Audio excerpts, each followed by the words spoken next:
Welcome to the Deep Dive. No. This is where we take these huge, often really complicated historical stories and, well, we try to boil them down to the stuff you really need to know, the things that stick with you. Today we're heading back, way back to the early 17th century. We're going deep into the Ethiopian highlands to look at a ruler whose decisions shaped Ethiopia for, like the next 200 years. We're talking about Emperor Fasilides. Now, Fasilides, he's the guy behind what's known as the Gondarine period, a real golden age. And maybe more importantly, he was the architect of this massive policy shift, this complete deliberate isolation from Europe. He didn't just, inherit a kingdom. He actually built a capital city from scratch, kicked out a foreign religion, and pretty much reset the whole direction for the Solomonic dynasty. And you've got to appreciate the confidence. Just listen to his throne name, Alam Sagad. It means to whom the world bows. So our mission today is to really unpack how he managed that. How did he take this country that was, frankly, falling apart from civil war and this Catholic influence and turn it around? We'll look at the massive building projects, the religious overhaul, the pretty radical diplomacy, basically how Fasilides, this strategic reactionary, forged an Ethiopian identity that really lasted. Yeah, and to really get a handle on what Fasilides achieved, you absolutely have to understand the disaster he walked into. So Fasilides, born November 20th, 1603, down in Bulga, Shewa. He's part of that ancient Solomonic line, very important. His official reign kicks off in 1632 and runs through to 1667. But the context, like you said, it's everything. His father, Emperor Susenyos I, made this incredibly controversial decision. He tried, with a lot of pressure from Portuguese Jesuit missionaries, to make Roman Catholicism the state religion. Which sounds like maybe just a political disagreement on paper, but it was way more than that, wasn't it? Oh, absolutely. This wasn't just a minor theological debate. It was a full-blown national crisis, a schism. Yeah. You have the Ethiopian Orthodox Tewahedo Church, which had been, the absolute core of Ethiopian identity for over 1,000 years. Right. And Susenyos comes in and tries to force changes to centuries of tradition. Liturgy, things like switching to the Latin Rite, even rejecting Ethiopian saints, accepting the Catholic view on Christ, the nature of the Chalcedonian view, which was fundamentally different. The result, violent civil war. We're talking tens of thousands dead. The country was literally bleeding out. So Fasilides isn't starting with a clean slate. Right. He's inheriting like absolute ground zero. Religious trauma, civil war, the whole package. Exactly. And it's telling that he was actually first proclaimed emperor back in 1630, right in the middle of all this chaos. He was leading a revolt alongside figures like Sarsacrestos. He was, the hope of the traditional Orthodox side. But he only gets the throne formally and starts his really defining reign when his father, Susenyos, just completely overwhelmed by the bloodshed he'd caused, finally had to abdicate in 1632. Okay. And that really sets the stage. It tells you the absolute core motivation for Fasilides' entire rule, all 35 years of it. It was driven by this fundamental need to undo his father's disastrous policies, stitch the country back together, and build this really solid sense of Ethiopian sovereignty, completely free from foreign meddling. And that reaction, that drive for something solid, something permanent, it didn't start with a battle plan, did it? It started with, bricks and mortar. So let's jump straight into section 1. The founding of Gondar and that huge architectural legacy. Okay, so for centuries before this, Ethiopian emperors had ruled from mobile courts. They were constantly on the move. Can you maybe paint a picture for us? Just how radical was Fasilides' decision to just stop, pick a spot, and build a permanent capital? He was basically tearing up the old rule book. Oh, it was revolutionary. Absolutely revolutionary. Try to picture it. Not just a small camp, but a moving city. Tens of thousands of people, the royal family, the administrators, the soldiers, priests, craftsmen, servants, everyone packing up and moving every few months, maybe every couple of years. Wow, that sounds incredibly inefficient. Well, it had its uses in earlier times, It let the emperor collect tribute directly from different regions, dispense justice locally, and importantly, it prevented one area from being totally stripped of resources by the court's presence. Okay, practical for its time. Right. But by the 17th century, it was causing real instability. Governance was, fluid, to say the least. Central administration was super difficult. And maybe most importantly, there wasn't a single permanent physical symbol of the Ethiopian state's power and authority. And Fasilides saw that. He absolutely saw that. He realized that to really consolidate power, especially after the Civil War, and to build a lasting political identity, he needed an anchor, a fixed point. So he finds this place that sources say maybe 1635, maybe 1636, and he establishes Gondar. And we're not just talking about like building a palace. He's essentially designing a whole city infrastructure, right? And it's interesting that our sources even say we're not sure if there was much of a community there beforehand. Exactly. Gondar was pretty much an act of imperial will. It wasn't just developing organically. And the impact was, well, immediate and massive. It centralized power like never before. It started attracting merchants, artisans, scholars. Gondar quickly became this major hub, political, artistic, religious, intellectual. The whole Gondarine period, that golden age we mentioned, it didn't just randomly happen. It was directly kickstarted by this huge shift from a mobile court to a permanent capital. And the heart of this new capital is this incredible fortress city complex, the Fasilides, the royal enclosure. It's so significant. It's now a UNESCO World Heritage Site. And the architecture itself is, kind of a surprise. It really is. The Fasilides is fascinating because the architecture tells this very complex story. And you can really see Fasilides' strategic mind at work here. Think about it. He's just kicked out the Portuguese Jesuits. He's actively slamming the door shut on European religious and military influence.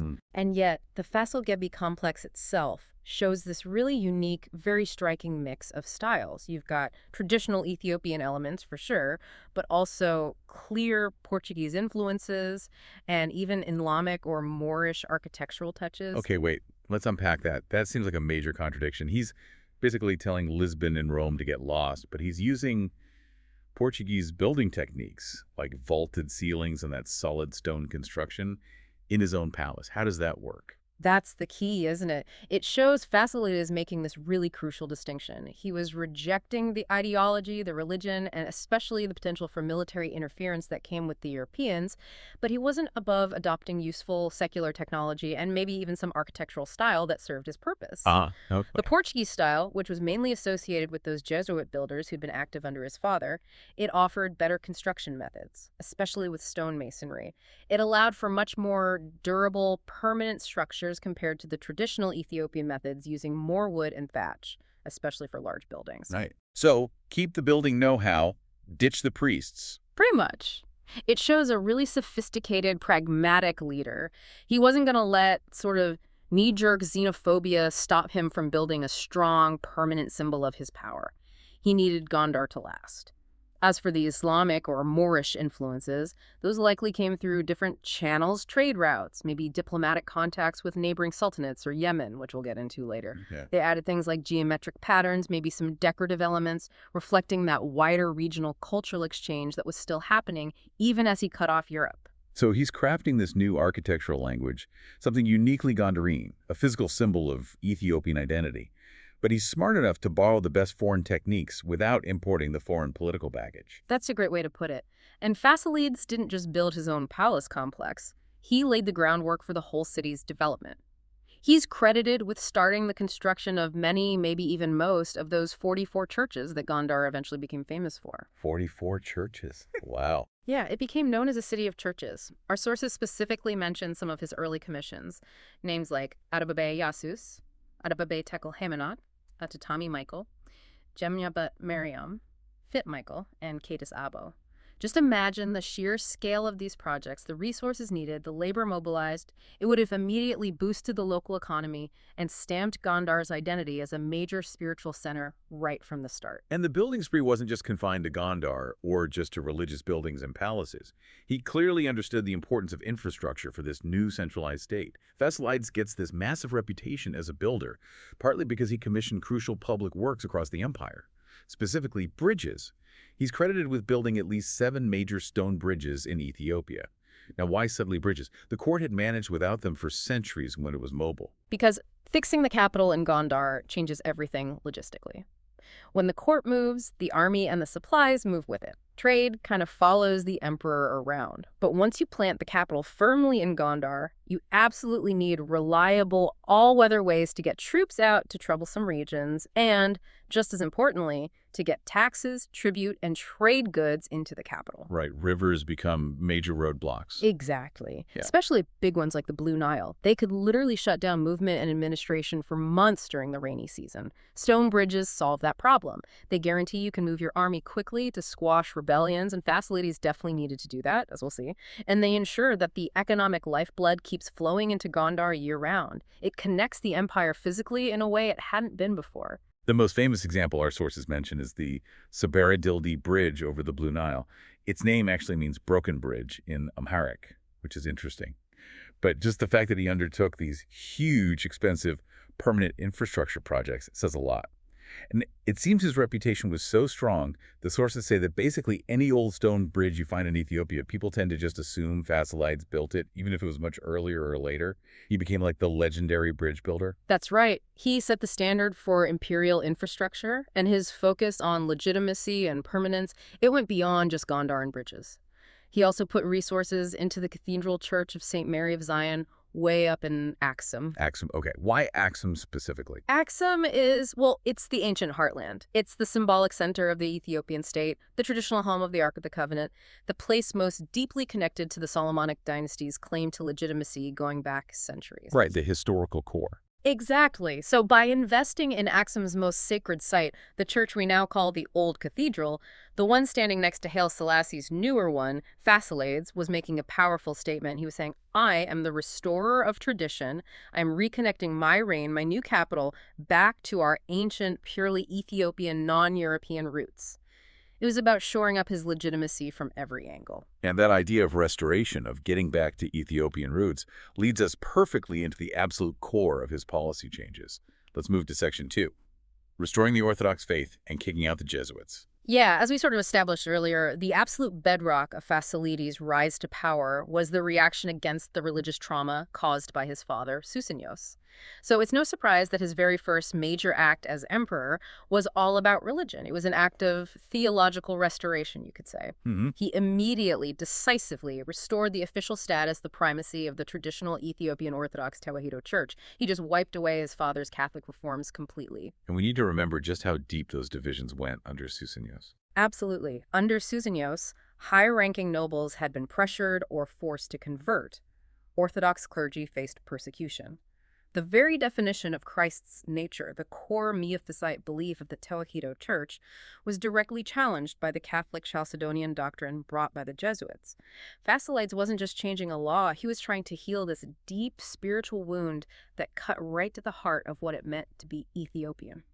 And what strikes me is the speed and decisiveness.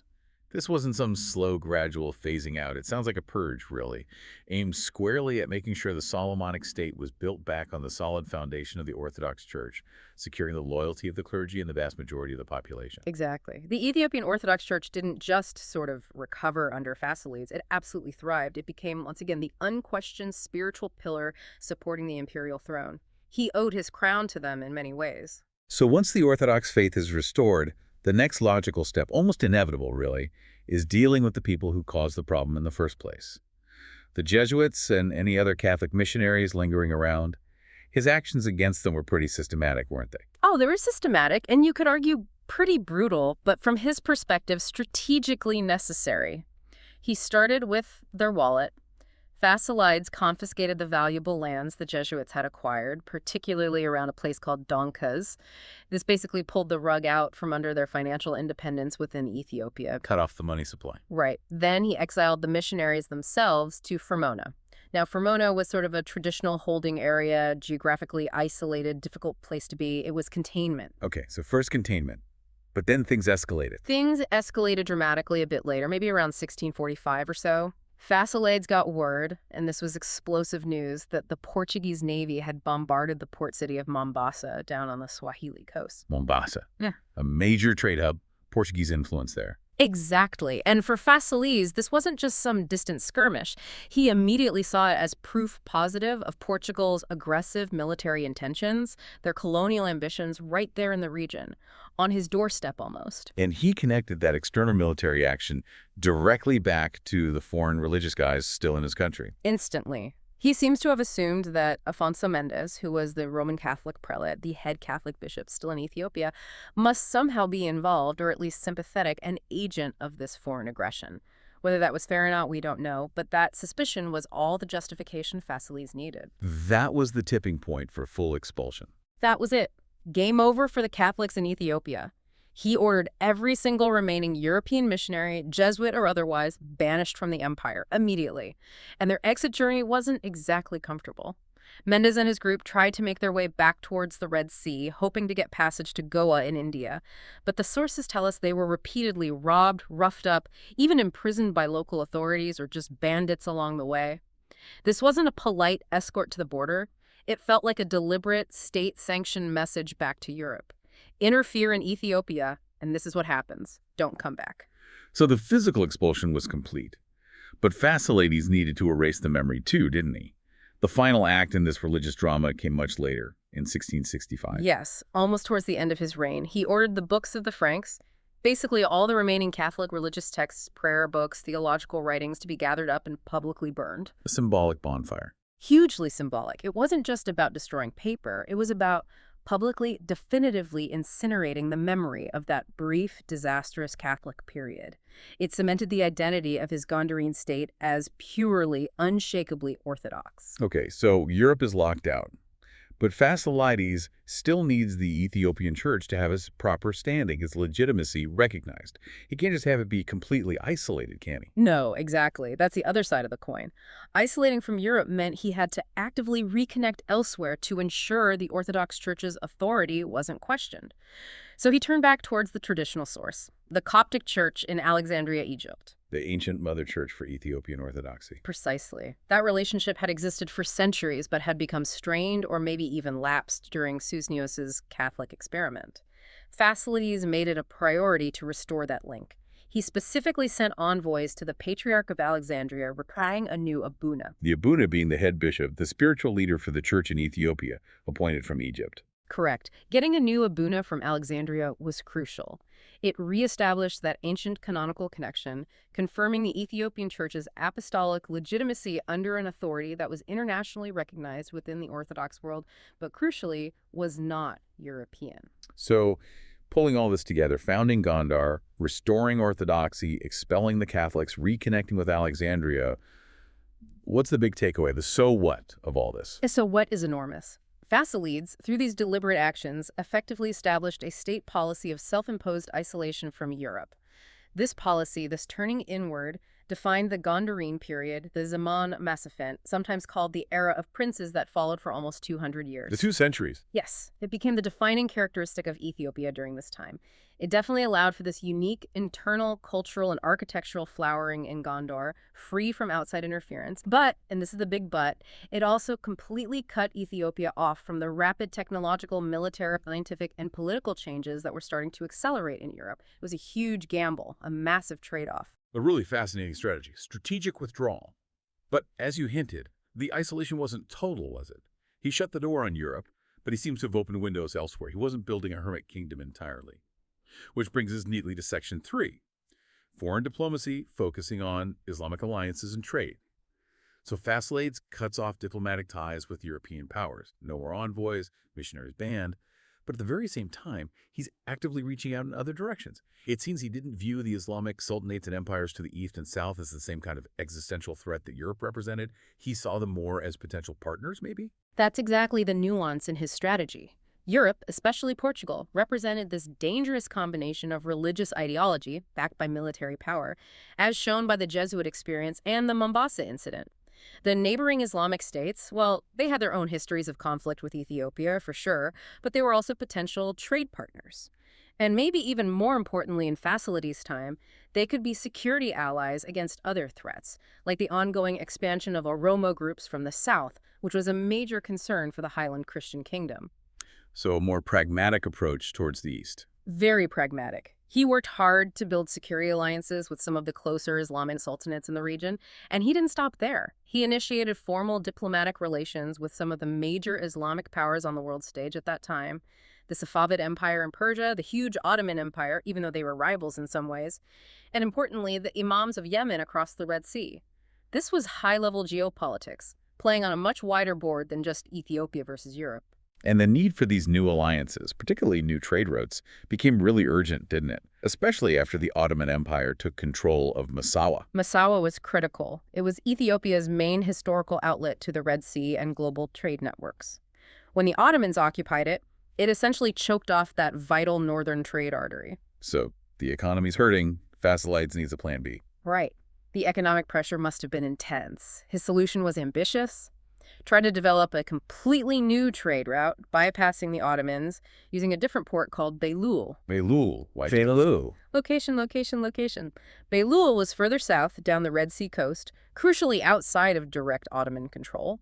And strategically, it sat almost directly across the water from the major Yemeni port of Mocha. Mocha, famous for coffee even then. Absolutely. Mocha was a booming global hub for coffee, spices, and trade heading towards India and beyond.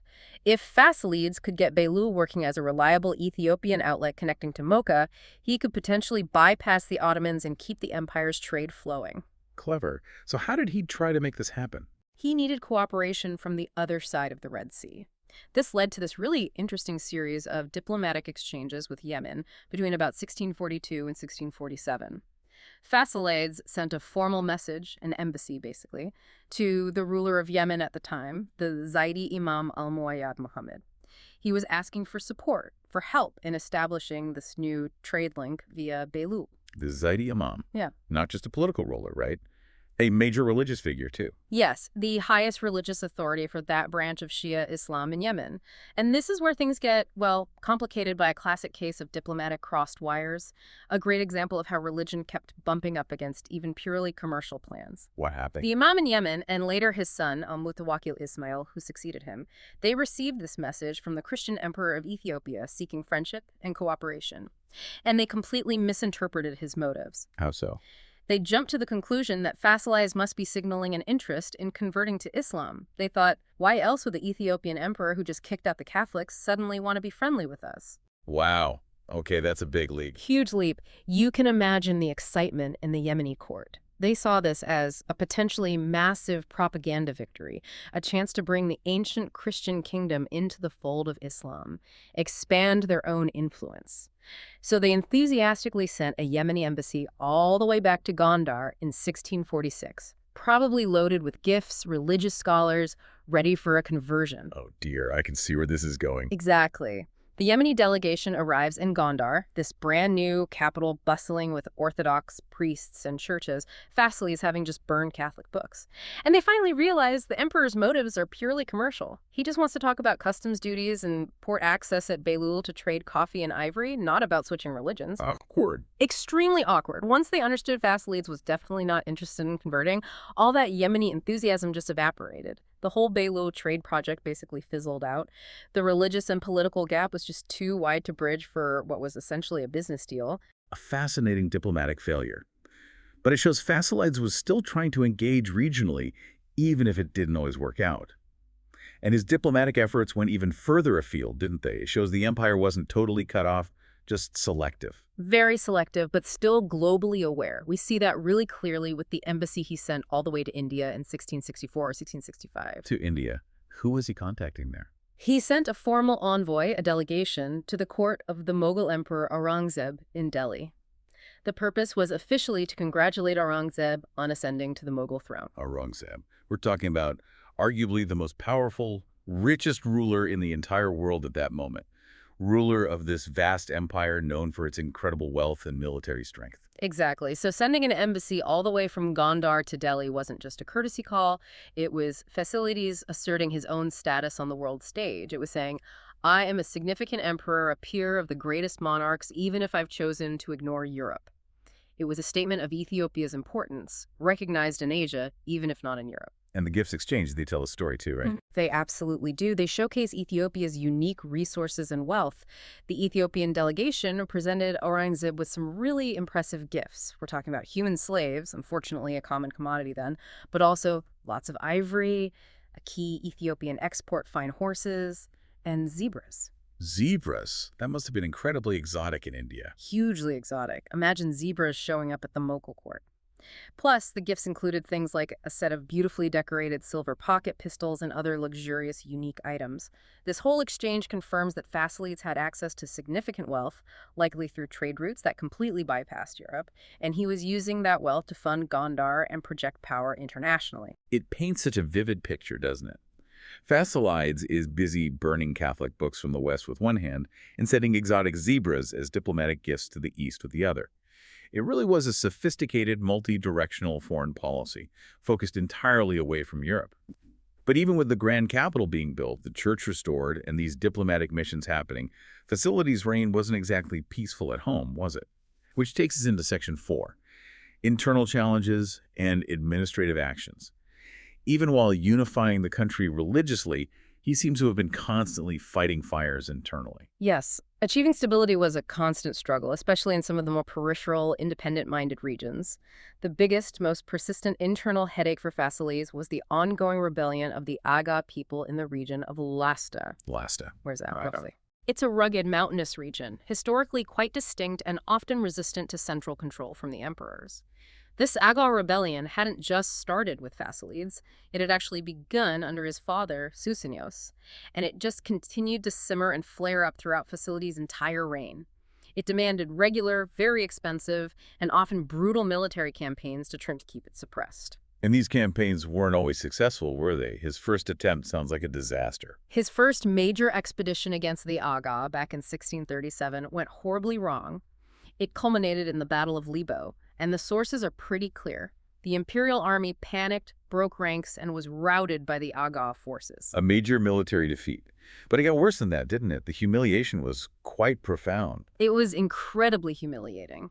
The Aga leader, a man named Melka Christos, didn't just win the battle. He seized the moment, capitalized on the imperial army's collapse, marched quickly on Gondar itself, the brand new capital, and actually managed to briefly enter Fasilides' palace, the Fasil Gebi, and sit on the imperial throne. Wow. Occupying the new palace. That must have sent shockwaves through the empire. A direct challenge to the whole project of permanence. Absolutely. If the emperor could be defeated so badly that rebels could take his throne, even for a moment, what did this new capital really guarantee?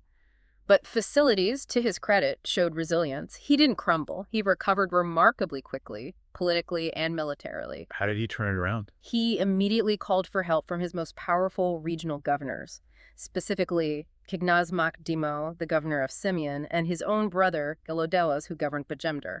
These were major military players. Like calling in the big guns. Exactly. They mustered their forces, marched quickly back towards Libo, where Melka Christos was apparently still celebrating his victory, caught the Aga forces, defeated them decisively, and Melka Christos himself was killed in the fighting. The throne was secure again. Okay, crisis averted. But the Lasta problem didn't just go away. Not at all. Lasta remained a serious challenge. The very next year, 1638, Fasilides felt he had to go back himself, leading another massive and this time very harsh punitive campaign into the region. And we have an account of this campaign. We do, though it's from the later traveler James Bruce, who was relying on Ethiopian chronicles. Bruce describes the classic guerrilla tactics the Aga used. They retreated deep into their mountain strongholds, refusing open battle, making the imperial army chase them through incredibly difficult terrain. Forcing a war of attrition. Precisely. And according to Bruce's account, the campaign turned into a logistical nightmare for Fasilides' army. He wrote that almost the whole army perished amidst the mountains, great part from famine, but a greater still from cold. Gold in Ethiopia. Yes, that detail Bruce mentions is really striking. We often think of Ethiopia as hot, but Lasta is in the highlands, near the Simeon Mountains, which can get extremely cold, especially at night or higher altitudes. Losing a significant part of his army, not just to fighting or starvation, but to exposure to the cold, it highlights the immense human cost and the sheer difficulty Fasilides faced in just trying to maintain control over his own empire, even after dealing with the external European threat. Internal resistance remained a huge drain on his resources. It really underscores that building Gondar and isolating from Europe didn't magically solve all his problems. Not by a long shot. And maybe because he faced this constant internal instability, not just regional rebellions like the Aga, but also the ever-present threat of rivals within the royal family trying to usurp the throne, Fasilides took one final, very significant administrative action towards the end of his life, aimed squarely at securing dynastic stability. What was that? In 1666, just a year or so before he died, he revived an ancient and rather grim Solomonic tradition, the practice of royal incarceration. Ah, the mountain prisons for royals. Like the famous obligation from earlier history. It's basically a system to neutralize potential rivals to the throne. Exactly that. The Solomonic dynasty historically had this problem. Because the rules of succession weren't always crystal clear, pretty much any male relative of the emperor with enough ambition and support could potentially make a claim for the throne. This led to endless cycles of civil war and instability. The solution, used intermittently throughout history, was to confine all the potential male claimants, brothers, sons, uncles, to a remote, inaccessible mountain fortress, an The ambas. gilded cage, essentially. Yeah. Kept them out of politics. Right. It ensured the reigning emperor's chosen heir would succeed without immediate challenge. And Fasilides decided he needed to bring this practice back. And the first, or perhaps primary victim of this revived policy was apparently his own son. Correct. His son, named Dawit, or David in English, Dawit had evidently made some move, tried to usurp power, or perhaps just showed dangerous ambition that worried Fasilides. So Fasilides didn't hesitate, even with his own son. He didn't hesitate. Dawit was arrested and sent off to be imprisoned on a specific mountain fortress called Weni. This action, coming so late in his reign, seems like a final, decisive move to ensure the stability he had worked so hard to build would continue after his death. It completed the picture. A secure capital in Gondar, a secure state religion in the Orthodox Church, and now a secure line of succession, guaranteed by locking away potential troublemakers. Dynastic stability was the ultimate priority, even over paternal feeling, it seems. A harsh measure, but perhaps seen as necessary at the time. It really does feel like the final piece of his state-building project falling into place. And very shortly after taking that step to secure the future dynasty, Fasilides' own life came to an end. Which brings us to our final section, Section 5, Death and Lineage. Yes, Fasilides died the very next year, in 1667, specifically on October 18th. He was 63 years old, and he died in a place called Azizo, which is just a few kilometers south of Gondar, the city he founded. And his final resting place is also quite significant, tying back to the importance of the Lake Tana region for the dynasty. He wasn't buried in Gondar itself, but was interred at the monastery of St. Stephen, which is located on Daga Island, right out in the middle of Lake Tana. Daga Island. A serene, maybe somewhat isolated spot. Very much so. An island monastery, relatively inaccessible. It feels symbolic of the peace and permanence he maybe sought throughout his often turbulent reign. And there's a rather poignant, almost tragic little story connected with his burial, or rather his remains, that came out much later. Yes, it's an anecdote recorded by Nathaniel T. Kenny, who visited the site. When Kenny was being shown Fasilides' coffin and remains, he noticed there was a second, much smaller mummy sharing the coffin with the emperor. A child. Yes.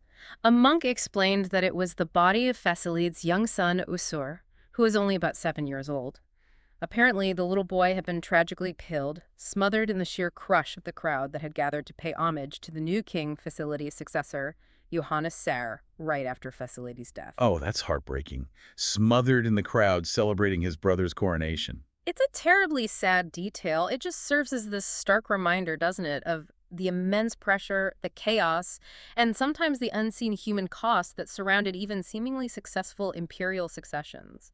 Even in a moment meant to be about continuity and celebration, there was this terrible personal tragedy linked directly to the density of the crowd witnessing the transfer of power. A sobering thought. But the succession itself did proceed as Fasilides had presumably planned. It did. Fasilides was succeeded by his eldest son, Johannes I. This ensured the continuation of the Solomonic line and the Gondarine period that Fasilides had worked so hard to establish. The system, including the revived use of Weni, worked, at least initially. And Fasilides left behind quite a large family, didn't he? Ensuring multiple lines of descent. Our sources give slightly different numbers, but generally we know he had several sons and daughters. That's right. Besides Johannes Asif, who succeeded him, there was Dawit, the son imprisoned on Weni, and the poor young Isfor, who died tragically. So at least 3 sons who reached some prominence. And he also had daughters who played important roles. Daughters were important for alliances. Right, sure. Marrying daughters into powerful noble families was a key way emperors cemented loyalty and built stability. We know his eldest daughter, Theoclea, married a man named Laika Krestos, who himself was the son of an important nobleman, Malkai Krestos. There were other daughters mentioned too, Kadeste Krestos and Sablo Wengel. These strategic marriages helped weave the imperial family into the fabric of the regional aristocracy, hopefully creating a more stable political landscape after the divisions of his father's time. And it's through one of those daughters, Sablo that Fasilides' legacy echoes down surprisingly far in Ethiopian history, isn't it? Yes, it's a fascinating connection. Almost 200 years later, in the middle of the 19th century, you have Emperor Teodros II. Teodros is this hugely important figure, often credited with starting the process of modernizing Ethiopia and trying to end that long era of princes that followed the Gondarine peak. Right, a major turning point figure. And Tewodros, to bolster his own legitimacy as he tried to reunite the empire, specifically claimed Solomonic royal descent directly from Emperor Fasilides, tracing his lineage back through Fasilides' daughter, Sabla Wengel. So even 2 centuries later, being descended from Fasilides was still a major source of political capital, a key claim to the throne. Absolutely. It shows that Fasilides wasn't just some forgotten 17th century ruler. He was remembered and revered as a foundational figure, a benchmark for legitimate Solomonic rule for hundreds of years after his death. That really speaks volumes about his impact. So let's try to pull it all together now. Let's synthesize Fasilides' reign. What were his major achievements, his main legacy? Okay, if you boil it down, Fasilides achieved several truly fundamental things. First, he successfully centralized imperial power in a way that hadn't been done before, primarily by founding Gondar as the first permanent fixed capital. That shift away from the mobile court was arguably the single most transformative administrative decision of his reign. Right, the anchor. The anchor, exactly. Second, he definitively secured the position and independence of the Ethiopian Orthodox Tewahedo Church. He did this by completely eliminating foreign Catholic influence, expelling the Jesuits, burning their books, restoring the link to Alexandria. This religious settlement provided the bedrock stability for the cultural and artistic flourishing that defined the Gondarine period. Okay, capital city, secure church. And third, he navigated a really tricky international seam. He made the deliberate strategic choice to isolate Ethiopia from the growing power and potential interference of European nations, while simultaneously turning east. He actively pursued trade and security relationships with major Islamic powers like the Ottomans, Safavids, Mughals, and Yemen. It was a calculated reorientation of Ethiopia's place in the world. So connecting that back to the big picture idea, we started with Fasilides as the strategic reactionary. I think that description fits really well. He wasn't just a builder or just a warrior. He was reacting strategically to the crisis he inherited from his father. He used every tool available architecture, massive infrastructure projects like bridges, religious policy, forceful diplomacy, even reviving ancient traditions like royal imprisonment, all to restore order, solidify a distinctly Ethiopian identity, and ensure the sovereignty and stability of his empire after a period of near collapse. He essentially manufactured the conditions for the Gondarine Golden Age out of the chaos he found. A remarkable turnaround. But this leaves us, as always, with the deeper questions, the complexities of his legacy, and maybe one final provocative thought for you, our listeners, to chew on after we finish. We've seen that Fasilides' policy of cutting off Europe was driven by very real fears. Fear of military intervention like the Portuguese at Mombasa, fear of religious coercion like the Jesuits under his father. And that isolation definitely created a space for this incredible internal cultural boom. The art, the architecture, the learning centered in Gondar. It was a period of unique Ethiopian flourishing. But here's the question. Did that self-imposed isolation, which lasted for nearly 200 years, ultimately serve Ethiopia's long-term interests? Did it protect the empire from early European colonial ambitions, preserving its independence when others were falling? Or did it inadvertently cripple Ethiopia in the long run by cutting it off from the technological, scientific, and industrial revolutions that were gathering pace in Europe? Did it leave Ethiopia unprepared for the challenges of the 19th and 20th centuries? What are the true costs and the true benefits of choosing to build walls and turn inward for 2 whole centuries? That's the profound, complex, and still debated legacy that Emperor Fasilides, the founder of Gondar, left for Ethiopia and for history.